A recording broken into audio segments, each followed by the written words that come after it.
Maabot sa 39,000 na aspirante sa barangay asin sangguniang kabataan election sa Oktubre, inaantisiparan na maruso sa BIR Revenue District sa Naga City para magkuanin tax identification number asin certificate of registration.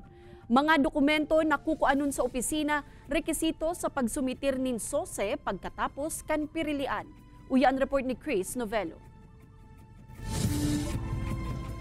Makalihis magrusoan mga tao sa COMELEC offices sa nasyon huli sa filing kan Certificate of Candidacy kan mga nakaaging simana.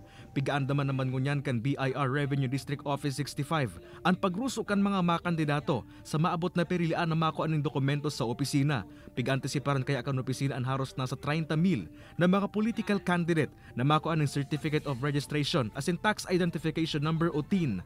Pursuant to RMC 22-2022, sa ini sa mga duties and responsibilities kang pagiging political candidate.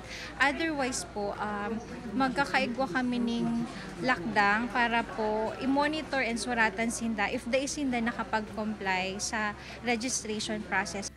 Ninhuli ka ini, may mekanismo namang piglalatag ang opisina sa kada munisipyo sa Camarines Sur nga nang di magsurusuan sa RDO number 65 ang mga kandidato.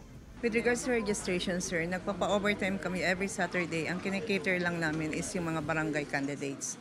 Kinakaipuhan kaya ang nasambitan ng mga dokumento nagikan sa BIR sa pagsusumbitir ng Statement of Contributions and Expenditures o SOSE pagkatapos kan pirilian. Kaya nabiso kan BIR sa mga makandidato ang maya na ang pag-comply sa mga rekisitos nga ni malikayan ang surusuan sa saindang opisina. Tinawan doon man kan COMELEC na mapagana o daog dapat magsumitir ang mga kandidato kan sa indang kanya-kanyang SOSE.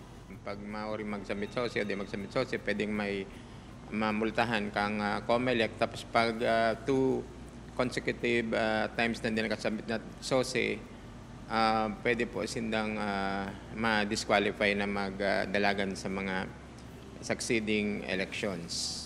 Kay banan si Jovel Ubiso, Chris Novello, Balitang Bicolandia.